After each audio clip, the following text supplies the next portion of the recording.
جنت میں اپنے ماں باپ سے کیسے ملاقات ہوگی، وہ منظر کیسا ہوگا، جنت میں کن کے رشتہ داروں سے ملاقات ہوگی، یہ جاننا ہر مسلمان کے لیے ضروری ہے۔ جان کر آپ حیران رہ جائیں گے۔ بسم اللہ الرحمن الرحیم۔ ناظرین، کسی بھی انسان کے لیے دنیا میں سب سے زیادہ، سب سے عظیم اور پاکیزہ اور محبت کرنے والا رشتہ اس کے ماں باپ کا ہے۔ اس کے بعد انسان کے سگے بہن بھائی اور پھر دوست رشتہ دار آتے ہیں۔ اس دنیا میں قائم یہ رشتے کسی بھی انسان کے لیے اولین ترجیح ہوتے ہیں، جبکہ کچھ رشتے تو ہماری زندگی کے لیے ایسے اہم اور لازم و ملزوم بھی ہو جاتے ہیں کہ ان کے بغیر زندگی گزارنا ناممکن اور محال ہو جاتا ہے۔ محترم ناظرین، جنت ایک ایسی شاندار اور بے مثال جگہ ہے جو اللہ عز و جل نے ایمان والوں کے لیے بنائی ہے، اور اس میں ایسی نعمتیں رکھی ہے جو کسی آنکھ نے نہ دیکھی، نہ کسی کان نے سنی اور نہ ہی کسی کے دل میں ان کا خیال آیا۔ جنت کے بارے میں جو کچھ بیان کیا جاتا ہے وہ صرف اور صرف سمجھانے کے لیے ہوتا ہے، ورنہ دنیا کے اعلیٰ ترین چیز کا بھی جنت کے کسی نعمت سے کوئی مقابلہ نہیں ہے۔ لیکن اب سوال یہ ہے کہ کیا انسان کی نہ ختم ہونے والی زندگی میں بھی ہماری اہم اور پاکیزہ رشتہ کیا ہمارے ساتھ ہوں گے؟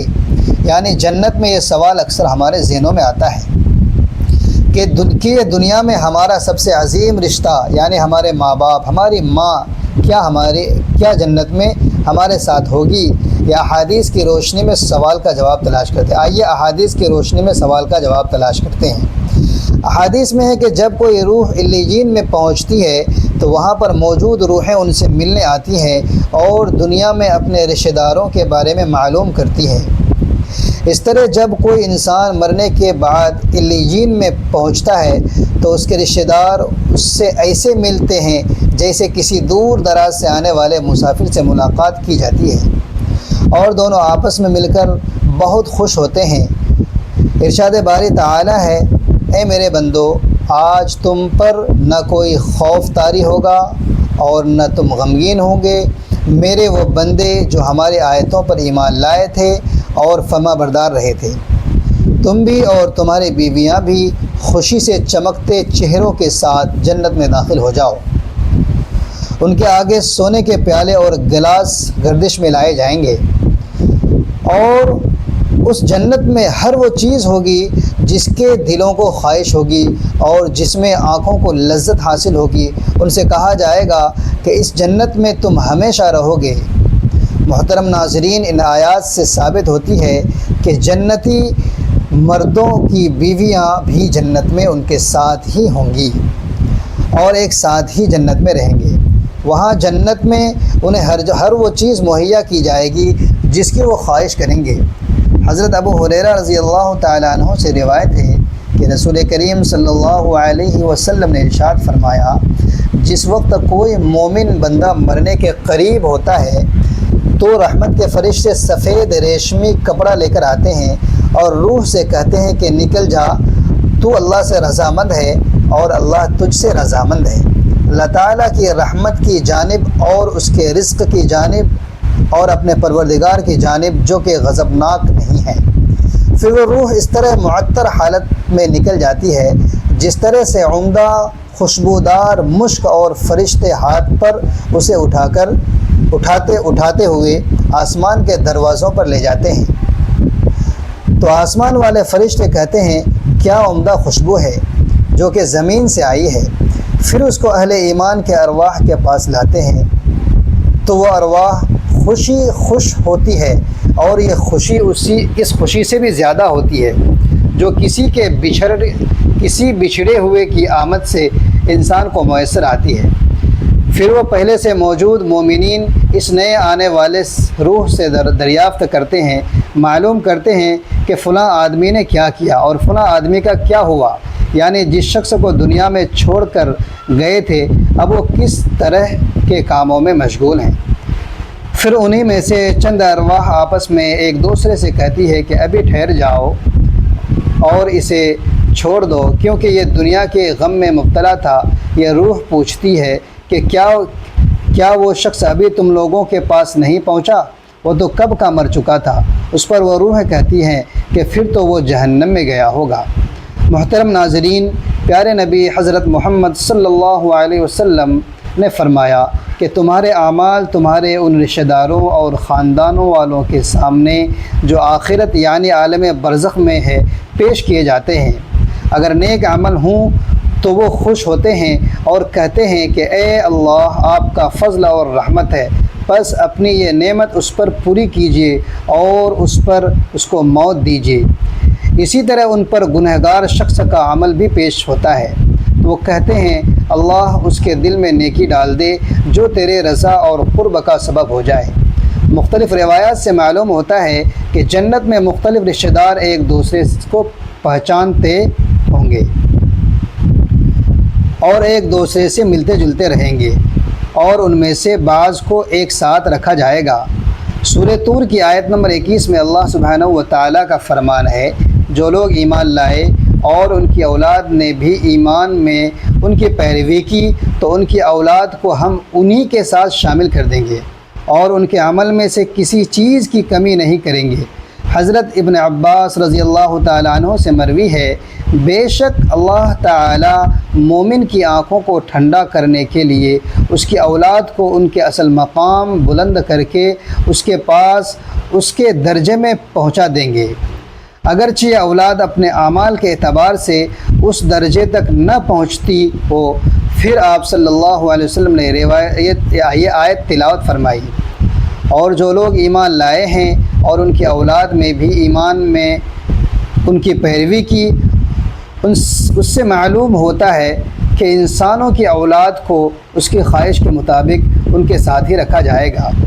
جو لوگ جنت میں جائیں گے تو یقیناً یہ وہ لوگ ہوں گے جنہوں نے اس دنیا میں نیک اعمال کیے ہوں گے، جبکہ ایسے لوگ بھی ہوں گے جنہوں نے گناہ کیے ہوں گے لیکن اپنے گناہوں پر شرمندہ ہو کر اس دنیا میں ہی اللہ تبارک و تعالی سے معافی مانگ لی ہو اور صدق دل سے توبہ استغفار کر لیا ہو، تو اللہ تبارک و تعالی ان کو معاف فرما کر جنت میں داخل کر دے گا، جہاں اللہ عز و جل ان کی ہر خواہش پوری فرما دے گا۔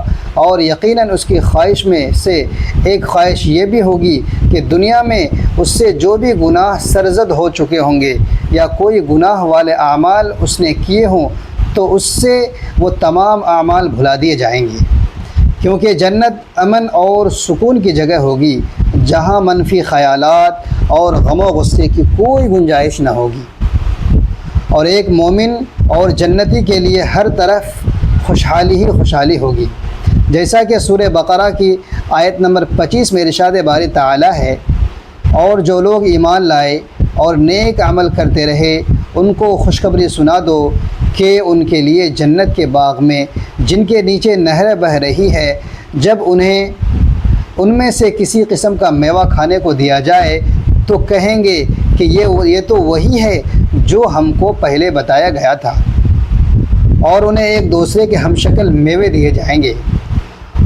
اور وہاں ان کے لیے پاک بیویاں ہوں گی اور وہ جنت میں ہمیشہ رہیں گے۔ محترم ناظرین، ایک اور حدیث میں ہے کہ رسول اللہ صلی اللہ علیہ وسلم نے فرمایا، جب اہل جنت میں داخل ہوں گے اور ان سے کسی کو اپنے بھائیوں اور رشتہ داروں سے ملنے کی خواہش ہوگی تو اس کا بستر اسے اڑا کر ان کے بستروں کے برابر پہنچا دے گا، اور پھر دونوں تکیہ لگا کر دنیا میں گزرے ہوئے دنوں کے بارے میں باتیں کرنے لگیں گے۔ ان میں سے ایک اپنے ساتھی سے کہے گا کہ اے فلاں، تمہیں یاد ہے کہ اللہ تبارک و تعالی نے فلاں دن اور فلاں جگہ پر ہماری مغفرت فرمائی تھی؟ اس طرح ہے کہ ہم نے اللہ تبارک و تعالی سے دعا کی تھی اور اللہ تبارک و تعالی نے ہمیں مغفرت کا پروانہ عطا فرما دیا تھا۔ رسول کریم صلی اللہ علیہ وسلم کے مزاج مبارک کے بارے میں متعدد احادیث مبارکہ میں بیان کیا گیا ہے کہ آپ صلی اللہ علیہ وسلم کم گو اور انتہائی شگفتہ مزاج تھے، اور نرمی و محبت اور مسکرا کر بات کیا کرتے تھے۔ تاہم کئی بار آپ صلی اللہ علیہ وسلم کبیدہ دل بھی ہوتے تھے، مگر یہ اس وقت ہوتا جب آپ صلی اللہ علیہ وسلم سے آخرت کے حالات بیان فرما رہے ہوتے تھے۔ امام عسقلانی رحمۃ اللہ علیہ فرماتے ہیں، یہ کہا گیا ہے کہ کہ آپ صلی اللہ علیہ وسلم صرف آخرت کے امور میں ہنسا کرتے تھے۔ اگر کوئی معاملہ دنیا سے متعلق ہوتا تو اس پر آپ صلی اللہ علیہ وسلم صرف تبسم فرمایا کرتے تھے۔ آپ صلی اللہ علیہ وسلم نے ایک بار صحابہ کرام کو یہ آگاہ کیا کہ روز محشر جب کسی کو جہنم سے نکال کر جنت میں بھیجا جائے گا تو اس کی حالت کیا ہوگی۔ اس پر آپ صلی اللہ علیہ وسلم نے ہنس کر واقعہ کا احوال بیان کیا۔ بخاری شریف اور مسلم شریف میں یہ متفق علیہ حدیث مبارک یوں بیان کی گئی ہے۔ حضرت عبداللہ ابن مسعود رضی اللہ تعالیٰ عنہ سے روایت ہے کہ حضور نبی کریم صلی اللہ علیہ وسلم نے فرمایا، مجھے اچھی طرح معلوم ہے کہ سب سے آخر میں جہنم سے کون نکالا جائے گا یا سب سے آخر میں کون جنت کے اندر داخل ہوگا۔ یا آدمی اپنے جسم کو گھسیٹتا ہوا جہنم سے باہر نکالے گا، چنانچہ اللہ تعالیٰ اس سے فرمائے گا جا دوزخ سے نکل جا، تو پھر دوزخ کی طرف پلٹ کر دیکھے گا اور دوزخ سے مخاطب ہو کر کہے گا کہ بڑی بابرکت ہے وہ ذات جس نے مجھے تجھ سے نجات دی، اور اللہ تعالیٰ نے مجھے وہ نعمت عطا فرمائی کہ اولین و آخرین میں سے کسی کو بھی وہ نعمت عطا نہیں فرمائی۔ پھر اس کے لیے ایک درخت بلند کیا جائے گا۔ وہ آدمی کہے گا اے میرے پروردگار، مجھے اس درخت کے قریب کر دیجئے تاکہ میں اس کے سایہ کو حاصل کر سکوں اور اس کے پھلوں سے پانی پیوں۔ اللہ تبارک و تعالی فرمائیں گے کہ اے ابن آدم، اگر میں تجھے یہ دے دوں تو پھر اس کے علاوہ اور کچھ تو نہیں مانگے گا؟ وہ عرض کرے گا کہ نہیں اے میرے پروردگار۔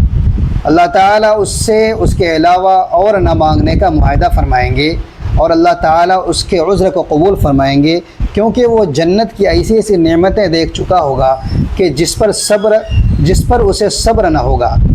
اللہ تعالیٰ اسے اس درخت کے قریب کر دیں گے اور وہ اس کے سائے میں آرام کرے گا اور اس کے پھلوں کے پانی سے پیاس بجھائے گا۔ پھر اس کے لیے ایک اور درخت ظاہر کیا جائے گا جو پہلے درخت سے کہیں زیادہ خوبصورت ہوگا۔ وہ آدمی عرض کرے گا اے میرے پروردگار، مجھے اس درخت کے قریب فرما دیجیے تاکہ میں اس کا سایہ حاصل کر سکوں اور اس کا پانی پیوں، اور اس کے بعد میں اور کوئی سوال نہیں کروں گا۔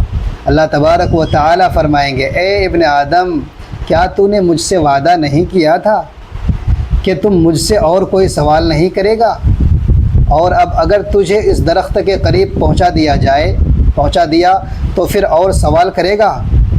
اللہ تعالیٰ پھر اس سے اس بات کا وعدہ لیں گے کہ وہ اور کوئی سوال نہیں کرے گا۔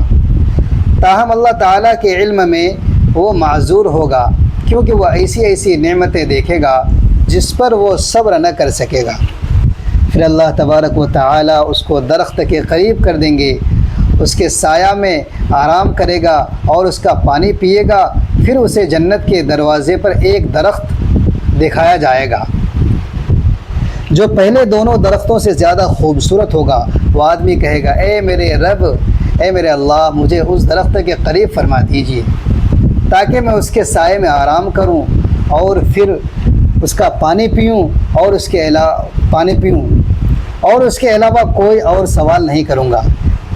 پھر اللہ تبارک و تعالیٰ اس آدمی سے فرمائیں گے کہ اے ابن آدم، کیا تو نے مجھ سے وعدہ نہیں کیا تھا کہ تو اس کے بعد اور کوئی سوال نہیں کرے گا؟ وہ عرض کرے گا کہ ہاں اے میرے پروردگار، اب میں اس کے بعد اس کے علاوہ اور کوئی سوال نہیں کروں گا۔ اللہ تبارک و تعالیٰ اسے معذور سمجھیں گے، چونکہ وہ جنت کی ایسی ایسی نعمتیں دیکھے گا جس پر وہ صبر نہیں کر سکے گا۔ پھر اللہ تبارک و تعالیٰ اسے اس درخت کے قریب کر دیں گے۔ جب وہ اس درخت کے قریب پہنچے گا تو جنت والوں کی آوازیں سنے گا، تو پھر وہ عرض کرے گا اے میرے رب، مجھے اس میں داخل کر دیجیے۔ تو اللہ تبارک و تعالیٰ فرمائیں گے اے ابن آدم، تیرے سوال کو کون سی چیز روک سکتی ہے؟ کیا تو اس پر راضی ہے کہ تجھے دنیا اور دنیا کے برابر دے دیا جائے؟ وہ کہے گا اے رب العالمین، تو مجھ سے مذاق کرتا ہے۔ یہ حدیث بیان کر کے حضرت عبداللہ رضی اللہ تعالیٰ عنہ ہنس پڑے اور لوگوں سے فرمایا کہ تم مجھ سے کیوں نہیں پوچھتے کہ میں کیوں ہنسا؟ لوگوں نے کہا کہ آپ کس وجہ سے ہنسے؟ فرمایا رسول اکرم صلی اللہ علیہ وآلہ وسلم اسی طرح ہنسے تھے۔ فرمایا اللہ رب العالمین کے ہنسنے کی وجہ سے جب وہ آدمی کہے گا آپ رب العالمین ہونے کے باوجود مجھ سے مذاق فرما رہے ہیں، تو اللہ تبارک و تعالیٰ فرمائیں گے کہ میں تجھ سے مذاق نہیں کرتا مگر جو چاہوں کرنے پر قادر ہوں۔ اللہ تبارک و تعالیٰ ہمارا اور ہمارے ناظرین کا خاتمہ بالخیر فرمائے، آمین۔ ناظرین، ویڈیو اچھی لگے تو ویڈیو کو لائک کریں، شیئر کریں، چینل کو سبسکرائب کریں اور کمنٹ باکس میں اللہ تعالیٰ کے 99 ناموں میں سے ایک نام ضرور ٹائپ کریں۔ اگلے ویڈیو تک کے لیے اجازت دیجیے، اللہ حافظ۔